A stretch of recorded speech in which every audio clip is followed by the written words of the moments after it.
মূল্যবোধের শিক্ষা। দেখো, যারা শিক্ষিত, শিক্ষা অর্জন করার জন্য বিদ্যালয়ে এসেছে, তারা তো শিক্ষার মূল্যবোধ তাদের আছে সেজন্য এসেছে, কিন্তু আবার কেন মূল্যবোধের চর্চার দরকার পড়ছে? এই চর্চার কারণ কি সেটা তোমরা নিজেরা নিজেদের কাছেই প্রশ্ন করবে যে শিক্ষার মূল্যবোধের চর্চার কেন দরকার আমাদের। তাহলে কি আমরা যারা শিক্ষিতদের কাছে কি মূল্য শিক্ষার আসল মূল্য আমরা দিতে পারছি না? তা আমাদের চর্চা কেন? তো আমরা যদি সেটা আমাদের শাস্ত্র দিকে, আমাদের মুনি ঋষিরা যেভাবে আমাদের গুরুগুলি আগে শিক্ষাতো, আমরা যদি সেদিকে চেয়ে দেখি, তো শাস্ত্র থেকে আমরা খুঁজে পাই বিদ্যার্থীনা সুখাম কোথা আর সুখাস্য বিদ্যাম কোথা। তাহলে যারা বিদ্যা অর্জন করবে তাদেরকে সুখ ত্যাগ করতে হবে, আর যারা সুখ চায় তারা কখনো বিদ্যা অর্জন করতে পারবে না। এবং এই বিদ্যার ভিতরে কি বিদ্যা আমাদের গ্রহণ করা উচিত সেটি আমাদের প্রশ্ন। কারণ আমাদের গুরুকুল প্রথায় আগে যে শিক্ষা দিত সেই শিক্ষাগুলি ছিল কেমন? সেই শিক্ষার জন্য শাস্ত্রে বলছেন ইয়া বিদ্যা সা বিমুক্তায়। বিদ্যা, আসল বিদ্যা আছে সেটি যে বিদ্যাতে আমাদের বিমুক্ত করে, মুক্ত করে দেয়। কিন্তু স্বামী বিবেকানন্দ এই শিক্ষা সম্বন্ধে কি বলছেন? Education is manifestation already is man. মানুষের ভিতরে প্রথম থেকে যে দৈবী শক্তি নিহিত রয়েছে তার বিকাশই হচ্ছে আসল শিক্ষা। তাহলে আমরা কি আমাদের সেই দৈবী শক্তিকে বিকাশ করতে পারছি না? না পারছি, সেটি নিজেদের কাছে প্রশ্ন। এবং সমাজের দিকে চেয়ে দেখবে অশিক্ষিত মানুষ যে ভুলগুলি করছে তার চেয়ে শিক্ষিত মানুষেরই ভুল বেশি হচ্ছে। তার কারণ কি? কারণ তাদের কাছে এই শিক্ষার মূল্যবোধটি নাই।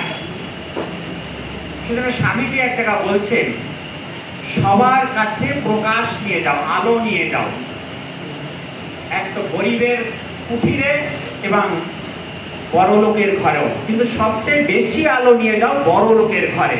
কারণ বড় লোকের কাছ থেকে, যাদের কাছে অর্থ সম্পদ আছে, তাদের কাছ থেকে দয়া, মায়া, ক্ষমা, প্রেম, ভালোবাসা, যে জিনিসগুলি মানুষের মনুষ্যত্বকে বাড়িয়ে দেয়, মানুষের কাছে শিক্ষার মূল্যবোধ এনে দেয়, সেই জিনিসগুলি তাদের কাছ থেকে অনেক দূরে চলে গিয়েছে। যার কারণেই শিক্ষিত সমাজে শিক্ষার মূল্যবোধের চর্চা আমাদের বেশি দরকার, যে আমরা সেই মূল্য থেকে যেন কোথায় দূরে সরে গিয়েছি। একটু আগে আমাদের বিদ্যালয়ের ছাত্র যে স্বদেশ মন্ত্রটি পাঠ করছে, সেই স্বদেশ মন্ত্রতে তোমরা শুনেছো এবং যারা পড়েছো দেখবে শেষের দিকে রয়েছে স্বামীজি এই প্রার্থনাটি শিখিয়েছেন কি, মা আমায় মানুষ করো, আমার দুর্বলতা কাপুরুষতা দূর করো, মা আমায় মানুষ করো। তা আমরা তো এখানে যারা আজ উপস্থিত আছি, দেখো সবাই আমরা মানুষ হয়ে জন্ম নিয়েছি, মানুষের আকার আছে, মানুষের সবকিছু আছে, কিন্তু স্বামীজির প্রার্থনায় আবার কেমন করে আমাদের মানুষ হতে হবে? আমরা তো মানুষ আকার হয়েই জন্ম নিয়েছি, অন্য পশু প্রাণীর ভিতরে নাই। তাহলে আবার আমাদের মানুষ কেমন হতে হবে? এই মানুষ হতে গেলে, সত্যিকারের মানুষ হতে গেলে কিছু গুণ থাকতে চাই। সেই গুণগুলি যদি তোমরা কখনো হিন্দু ধর্মের যে শাস্ত্র গীতা তাতে যদি পড়ো, ষোড়শ অধ্যায়, এই জগতের সকল মানুষকে দুই ভাগে ভাগ করেছেন ভগবান শ্রীকৃষ্ণ। সেই দুই ভাগটি কি? এক ভাগটি হচ্ছে দৈবী সম্পদ নিয়ে জন্মগ্রহণ করে শিশু, আরেকটি ভাগে হচ্ছে তারা আসরিক সম্পদ নিয়ে জন্মগ্রহণ করে। তা দৈবী সম্পদগুলি কি? যে দৈবী সম্পদগুলি বলছেন ষোড়শ অধ্যায়ের প্রথম 3টি শ্লোকে 26টি গুণের কথা।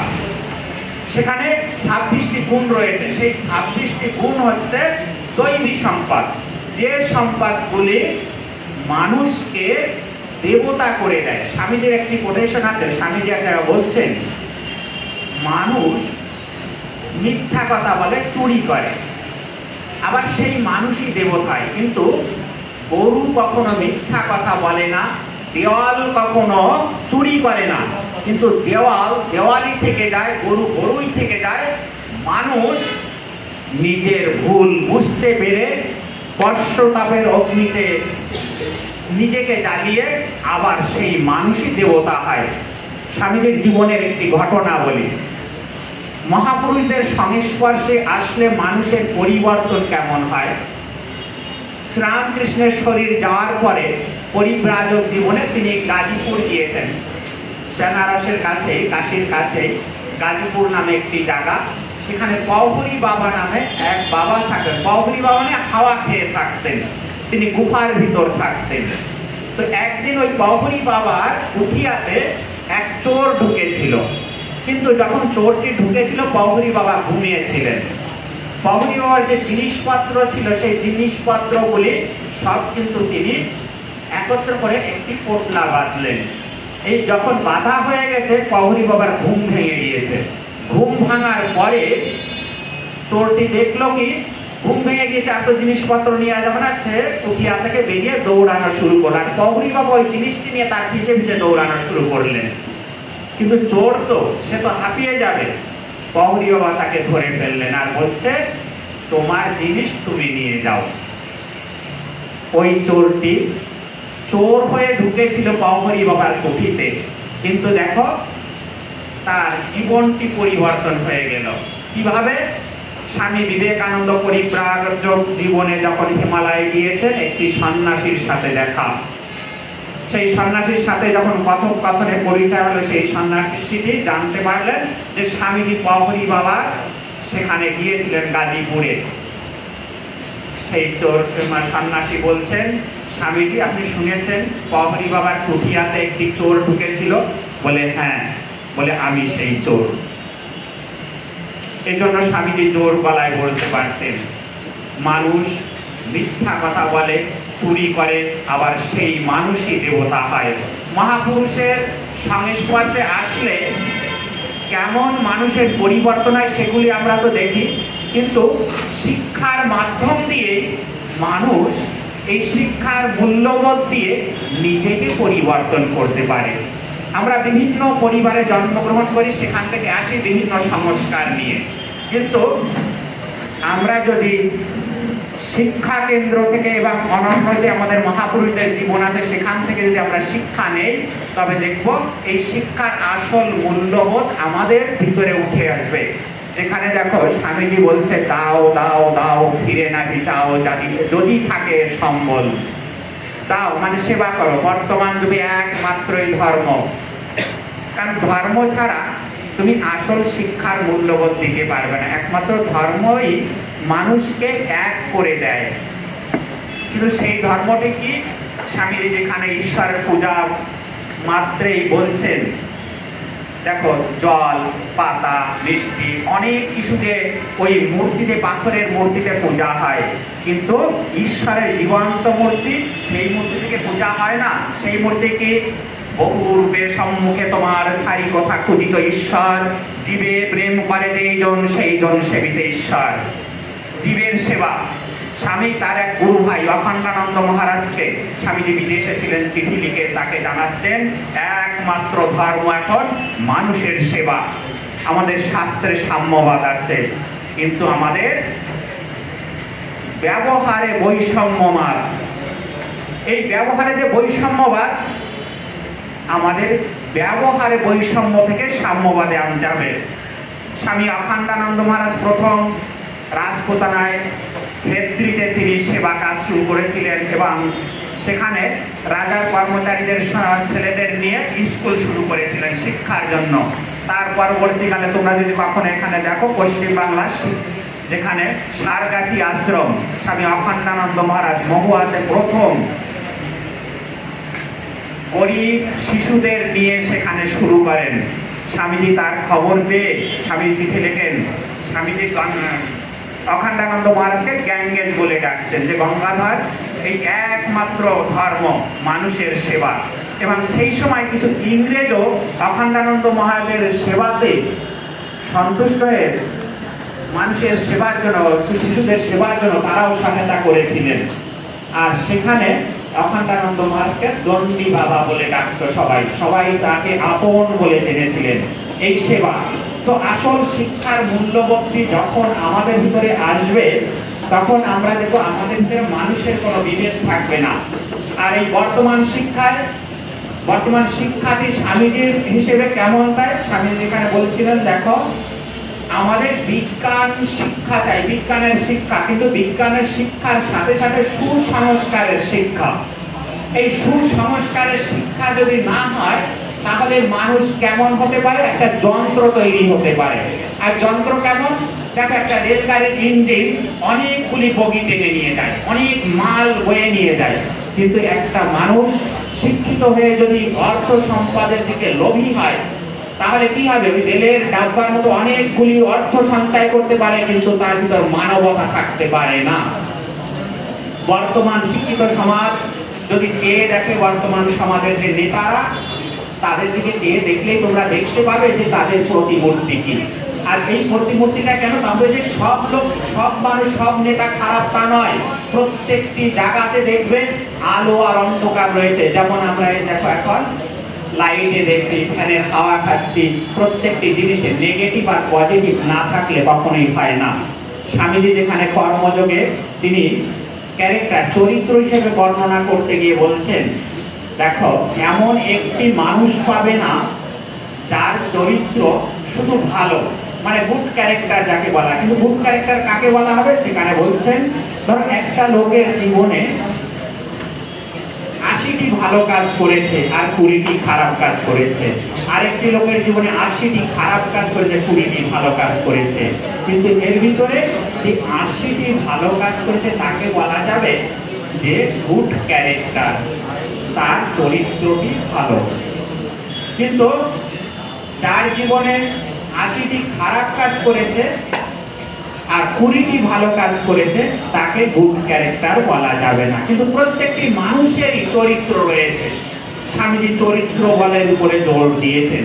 স্বামীজি যেখানে বলছেন আমি মানুষ চাই, কিন্তু মানুষ কেমন চাই, আমি মানুষ চাই এমন লোক যাদের পেশি সমূহ লোহের ন্যায় দৃঢ়, স্নায়ু ইস্পাত নির্মিত, আর তার মধ্যে থাকবে বজ্রের নির্মিত একটি মন। এমন মানুষ চাই, এমন যুবক চাই। আর সেই যুবকের ভিতর কেমন, উপনিষদের বাণী তুলে তিনি বলছেন আশিষ্ট, দ্রঢ়িষ্ঠ এবং মেধাবী। আমি এমন যুবক চাই আশিষ্ট, দ্রঢ়িষ্ঠ এবং মেধাবী, যাদের ভিতরে শক্তি, সামর্থ্য, বল আছে। এমন ১০০ যুবক পেলে সমগ্র জগতের কায়াকল্প পাল্টে দেওয়া যেতে পারে। আর সেই যুবকটির মনটা কেমন দৃঢ় থাকবে, নিঃস্বার্থ ভাবে যেন সে কাজ করতে পারে। নিঃস্বার্থ ভাবে, নিঃস্বার্থ কেমন হতে পারে, বলছে যেটি মনে করবে যে এটি আদর্শ মানুষের সেবার জন্য হবে, একটি তাল গাছের উপর থেকে ২ হাত ছেড়ে দিয়ে লাফ দিয়ে পড়তে পারবে, এমন যুবক। আর তার মনের সংকল্প থাকবে যেটা ভেবেছে যে এটি সত্য, মানুষের জন্য উপকার, সেটি করবেই করবে, শত বাধা এলেও তিনি রুখে দাঁড়াবে না। স্বামীজির ডাকেই সাড়া দিয়েছিল সেই বিদেশি একজন মহিলা, তার নাম তোমরা জানো, যাকে আমরা ভারতবর্ষে জানি সিস্টার নিবেদিতা। স্বামীজির সময় প্লেগ রোগ হয়েছিল কলকাতাতে। কলকাতার রাস্তায় রাস্তায় যে ট্রেনের ময়লাগুলো তিনি পরিষ্কার করতেন। এই কলকাতার লোকেই অনেকেই কি করতেন, পরিষ্কার করে যখন যাচ্ছেন আবার অনেকে এসে ময়লা তার পাশে ফেলে দিচ্ছেন। কি মানবিকতা! যখন এখানের বালিকাদের শিক্ষার জন্য তিনি প্রথম মা শারদার আদেশ নিয়ে দক্ষিণেশ্বরে বালিকা বিদ্যালয় তৈরি করলেন। সেখানে কত অপদাস যে সেই বিদেশি তার ছোঁয়া খাবে না। কিন্তু দেখো স্বামীজি আমাদের ধর্মের কথা বলতে গিয়ে বলছেন আমাদের ধর্মটি কোথায় যে ঢুকেছে জানো, ভাতের হাঁড়িতে। আর মন্ত্র হয়েছে ছুঁয়ো না, ছুঁয়ো না। কারণ আমাদের ভারতবর্ষে যাকে সনাতন ধর্ম বলা হয়, সনাতন জাতি বলা হয়, এই জাতি ৪টে বর্ণতে বিভক্ত হয়ে আছে। এই ৪টি বর্ণ, একটি বর্ণ আরেকটি বর্ণকে শুধু পিষে মারছে। কিন্তু গীতাতে যদি শোনো, গীতাতে ৪র্থ অধ্যায় ভগবান যে ৪ বর্ণর বিভাগ করেছিল সেটি ছিল চাতুর্বর্ণম ময়া সৃষ্ট গুণ কর্ম বিভাগ আসা, জন্মের দ্বারা নয়, গুণ এবং কর্মের দ্বারা। চারটি বর্ণের সৃষ্টি, গুণ এবং কর্মের দ্বারা। কর্মের দ্বারা এগুলি পরিচিত হবে। যারা বুদ্ধিমান, জ্ঞানী, পূজা পাঠ তারা করবে। যারা শক্তিশালী, দেশের রক্ষা করবে। এবং এইভাবে চারটে গুণের উপরে চারটি বর্ণ সৃষ্টি করেছিলেন। কিন্তু সেটি এসে দাঁড়িয়েছে আমাদের ভিতরে জন্মগত, যে এই পরিবারে জন্ম নিয়েছে সে ব্রাহ্মণ পরিবারে জন্ম নিয়েছে, ব্রাহ্মণই হবে। কিন্তু ওই ধারণা থেকে পরে আমাদের মহাত্মাদের ভিতরে দয়ানন্দ সরস্বতী অনেকটি সেখান থেকে বের করার চেষ্টা করেছিলেন। কিন্তু তারপরেও দেখা গেল বিভিন্ন ভাষা, বিভিন্ন সম্প্রদায়, বিভিন্ন দেশের বিভিন্ন ধর্ম সম্প্রদায় নিজেদের গণ্ডি করে দিয়েছেন। স্বামী বিবেকানন্দ সেই গণ্ডিগুলো ভেঙে দিলেন। একটি যে কোথায় জানো, শিকাগো বক্তৃতা, তোমরা স্বামীজি যদি বক্তৃতা পড়ে থাকো সেখানে দেখবে স্বামীজি একটি গল্প দিয়েছেন খুব সুন্দর। সেই গল্পটি ছিল কি, একদিন একটা সমুদ্রের ব্যাঙ যখন সমুদ্রে জল ভরে গিয়েছে, তো সমুদ্রের ব্যাঙটি এসে একটি কুয়োতে পড়েছেন। কুয়োর ভিতরে একটি ব্যাঙ ছিল, আর কুয়োর ভিতরে যে ব্যাঙটি ছিল সেই ব্যাঙটি ভাবছে এখানে আবার কোত্থেকে এসে পড়েছে। সমুদ্রের ব্যাঙটি বলছে আমি সমুদ্রে থাকি। ব্যাঙটি থপ থপ করে কুয়োর এক পাশ থেকে একটু লাফ দিয়ে ঘুরে এসে বলছে তোমার সমুদ্র কি আমার এর চেয়ে বড়? ব্যাঙটি বলছে সমুদ্রের সাথে কুয়োর ভিতর তুলনা। তিনি কুয়োর আধা ঘুরে এলেন, বলছে এর চেয়েও বড়। বলে সমুদ্রের তুলনা কুয়োর ভিতরে, কারণ কুয়ো ছাড়া তো ব্যাঙটি আর কিছুই দেখেনি। তিনি কুয়োর চার পাশ ঘুরে এলেন, ঘুরে এসে বলছে এর চেয়েও কি সমুদ্র বড়? সমুদ্রের ব্যাঙটি বলছে আছো তো কুয়োর ভিতরে, আর কুয়োর ভিতরে ঘুরে বলছে সমুদ্রের সাথে তুলনা। কি করে সমুদ্রের সাথে কুয়োর ভিতরে তুলনা করবে? কুয়োর ব্যাঙটি বলছেন তুমি মিথ্যাবাদী, তাই এই কুয়োয় তোমার স্থান নাই এখানে, যে কোনো প্রকারে তোমাকে এখান থেকে চলে যেতে হবে। স্বামীজি এই উদাহরণটি দিয়ে বলছেন প্রত্যেকটি ধর্ম সম্প্রদায়ের লোক, প্রত্যেকটি ভাষার লোক, প্রত্যেকটা শিক্ষিত আমাদের যারা চিন্তাধারা গণ্ডির ভিতরে আমরা ভাবি আমি সবচেয়ে বেশি জ্ঞানী। আমরা ধর্মের কম্পাউন্ডে নিজেদের ঘিরে রেখেছি। স্বামীজি বুঝিয়ে দিলেন প্রত্যেকটি ধর্মে, প্রত্যেকটি সম্প্রদায়, প্রত্যেকটি দেশে সব জায়গাতেই ভালো মানুষ আছে। তাই যেখানে যে ভালো মানুষ আছে সেই ভালো জিনিসটি আমাদের নিতে হবে। আর এইটি হচ্ছে আসল শিক্ষার মূল্যবোধ, যে আমরা শিক্ষিত হয়ে জানো শিক্ষার অপচয় না করে। কেমন বর্তমান শিক্ষিত সমাজে আমরা জানি ডাক্তার, ব্যারিস্টার, উকিল, অন্য সবাই এরা বর্তমান শিক্ষার শিক্ষিত। কিন্তু তোমাদের একটা উদাহরণ দেই, এমন ভুরি ভুরি উদাহরণ তোমাদের অনেক রয়েছে। কিছুদিন আগেই তোমরা নেতাদের উদাহরণ পেয়েছো, শিক্ষিত মহলে হয়তো তাদের ঘরেই অনেক টাকা চলে গিয়েছে। শিক্ষিত সমাজের একটি উদাহরণ, এটি ঘটনাটা 2008 কি 9 ঘটনা, পেপারে বেরিয়েছিল। বম্বের 7 জন ডাক্তার মিলে 700 লোকের কিডনি চুরি করেছিল এবং তাদের যে চেম্বারগুলি বিদেশেও ছিল, সেই কিডনিগুলি দিয়েছিল আমাদের ভারতবাসীদের।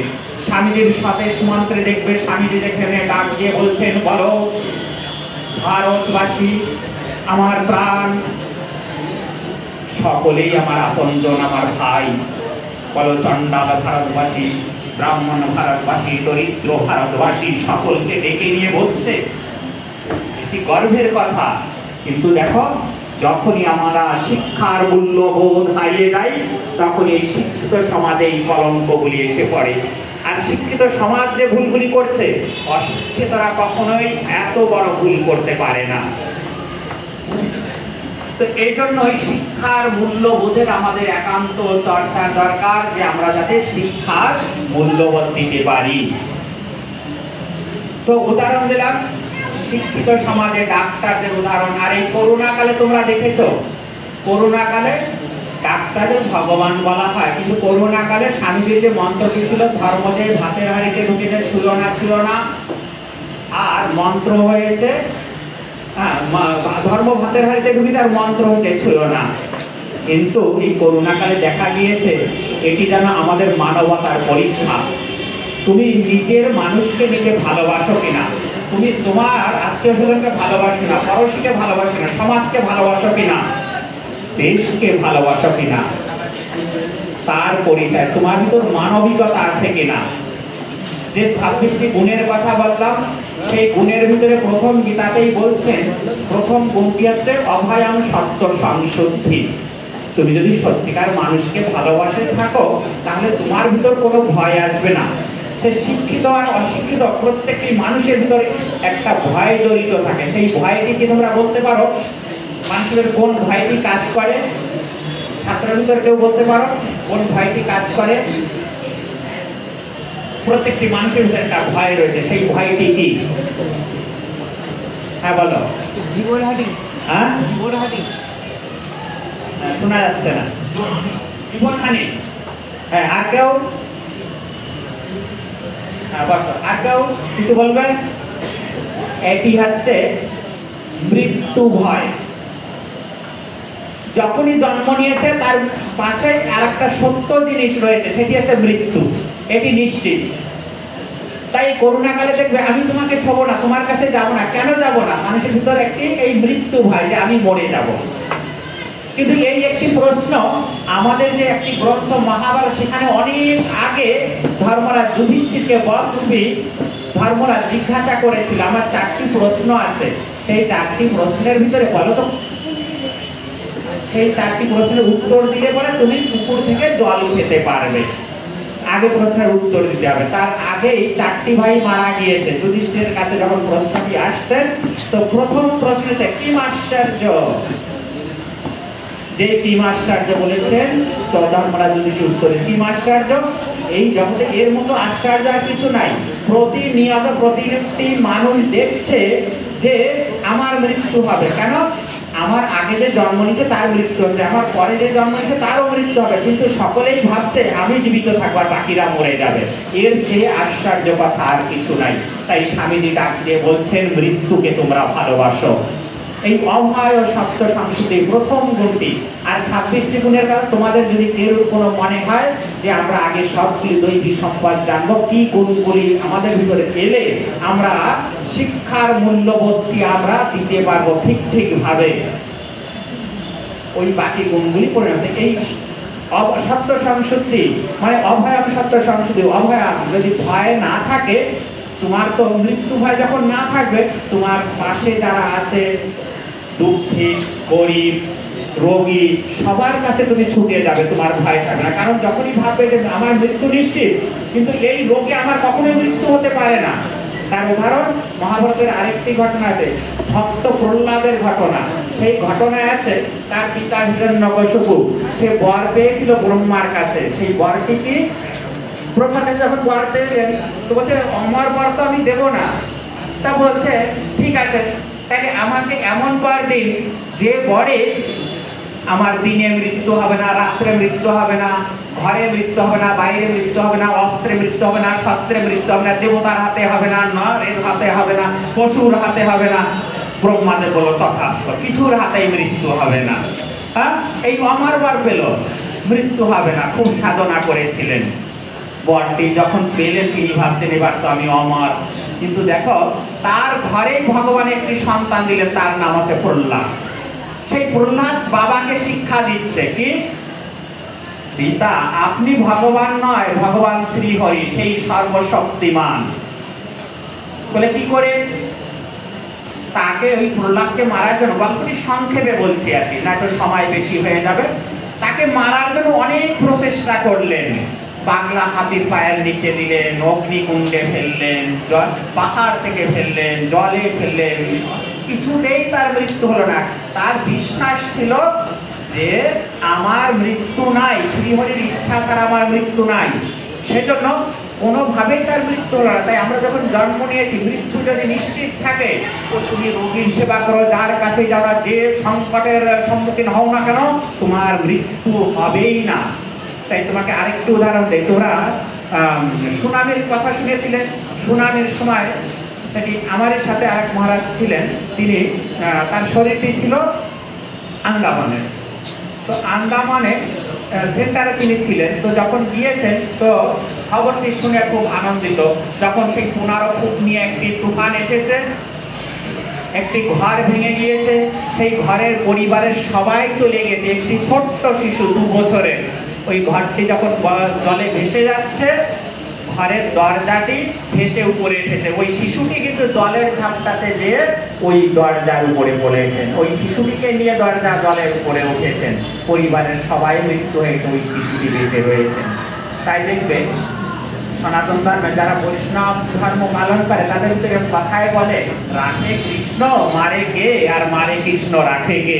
তো যদি মৃত্যু না আসে, তোমার মৃত্যু কখনোই হবে না, আর যদি মৃত্যু হয় তো কেউ তোমাকে রাখতে পারবে না। এই করোনাকালেই তার প্রমাণ। স্বামীজি যেখানে বলছে এই প্রকৃতি আমাদের শিক্ষাগার, এই শিক্ষাগারে আমরা আসি, নিজ নিজ রোল অভিনয় করে যাই। যার কাছে সম্পত্তি আছে তোমরা অন্যকে দিয়ে দাও, না দিলে প্রকৃতি তোমার ঘাড় ধরে সব কেড়ে নেবে। এই করোনাকালেই তার প্রমাণ। কোটি কোটি টাকা সত্ত্বেও তোমার টাকা কোনো কাজে আসেনি, প্রকৃতি তোমার ঘাড় ধরে কেড়ে নিয়ে গেছে। কারণ আমরা অনেক দূরে চলে গিয়েছিলাম মানবতা থেকে। অনেক বৈজ্ঞানিক বা অনেক যাদের কাছে ক্ষমতা, তারা বুঝেছিল আমরা এই জগৎকে চালনা করবো। কিন্তু দেখো করোনার ভাইরাস ছিল, হয়তো তাকে ওজন করলে 1 গ্রাম ওজন হবে না, কিন্তু পুরো বিশ্বকে নাচিয়ে দিয়েছে 1 গ্রাম তার শক্তিতে। বৈজ্ঞানিক ডাক্তার বলার যত শক্তি আছে, কোনো শক্তি কাজে আসে নাই। সেজন্য আমাদের শিক্ষার মূল্যবোধ কেন দরকার, যে আমাদের ভিতরে যেন সেই মানবতা জেগে ওঠে। সেই মানবতা জাগার জন্য যদি বলা হয় যে ছাত্রদের কি গুণ থাকা উচিত, আমাদের শাস্ত্রের থেকে যেখানে বলছে সেখানে কিছু গুণের কথা আছে, যে ছাত্র কেমন হবে 4টি গুণের কথা। কাকচেষ্ট বকধ্যানী স্বন নিদ্রা তথৈবচ স্বল্পহারী গৃহ ত্যাগী বিদ্যার্থী পঞ্চ লক্ষণম। বিদ্যার্থীর 5টি লক্ষণ।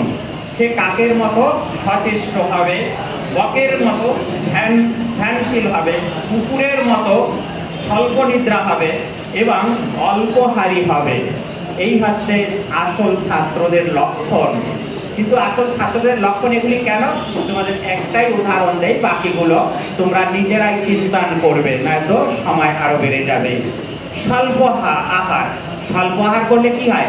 প্রথম শ্লোকটি বললাম, সুখার্থিনা বিদ্যাঙ্কুত বিদ্যার্থিনা সুখাঙ্কুতা। যে বিদ্যা চায় সে কখনো সুখ পায় না, আর যে সুখ চায় সে বিদ্যা পায় না। তাহলে একটা ত্যাগ করতে হবে স্বল্পহারী। স্বল্পহারী কেন হবে বিদ্যার্থী?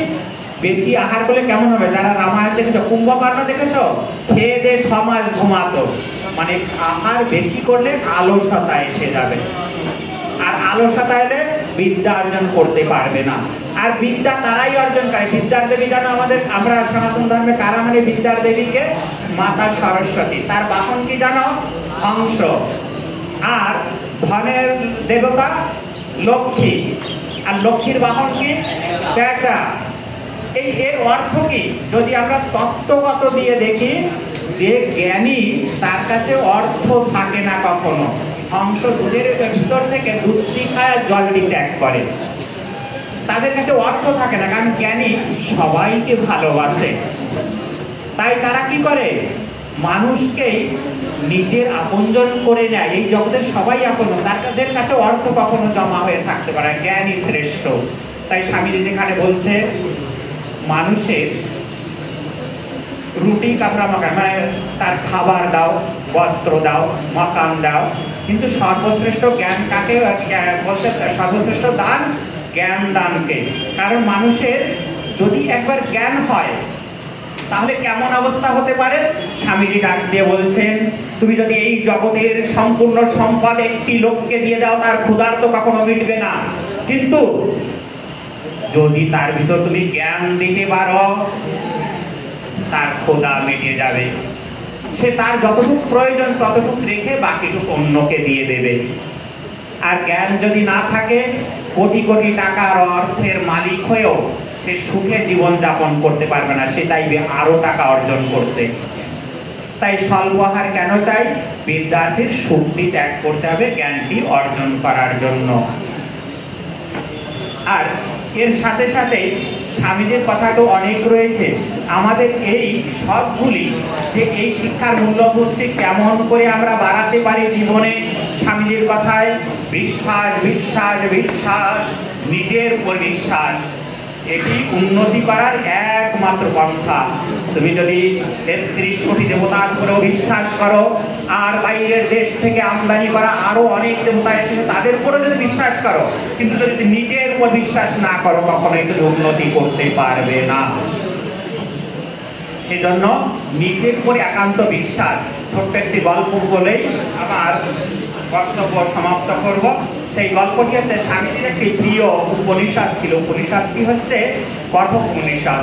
সেই কঠোপনিষদের ভিতরে একটি চরিত্র আছে 5 বছরের বালক, তার নাম হচ্ছে নচিকেতা।